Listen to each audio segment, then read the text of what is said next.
Manipur India ge saruk ama oiraga India legaakna karigidamaktano Manipur bo asigumba makhalge miyang yenglibasi haina Nationalist Congress Party SP ge MP Supriya Sule na pendaba phongdokhre Manipur da tholiba ethnic crisis asigi matangda RSS ke chief Mohan Bhagwat na phongdokhiba wafam adugi matangda paumi singna hangba wahang amagi pakhum piraduna Maharashtra ge Baramati Parliamentary Constituency dagi amuk hanna mai paktuna MP oikraba MP Supriya Sulena phongdokhibada Manipur da tholiba ethnic crisis asigi matangda central government da hangduna lakhibani hiram asigi matangda parliament da pukhatuna discussion kaya su tawkhre Manipur haibase India ge saruk amani mafam adugi angang nupi miyam pumnamak India ngaktani haina phongdokpada natana Manipur gi chief minister gi security convoy da attack tawrakpa haibasi kadai danoma karigumba ama lale haibani Manipur gi matangda wafam amata phongdokpadi leitri INDIA block ke leaders kaya so Manipur da chatuna mafam dugi miyamna thengnariba awaba adusu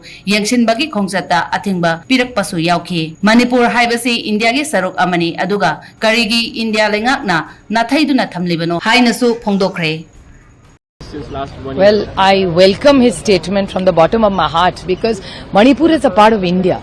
It's an integral part of India, and when we see our people suffering so much, it is extraordinarily disturbing for all of us, and this is something we have been asking. The India Alliance has been asking for the longest time that let's have a discussion, let's form a good committee with all party, let's visit, let's give Manipur the confidence. Everything doesn't get solved with a gun. You need love also with it, and compassion and empathy. It's a duty to prioritize the issue. He also added. Absolutely. I thank Mr. Bhagwat because he has been so gracious. This is something the India Alliance has been asking for last over 18 months. Ma'am, being an opposition leader, what is your comment about the portfolio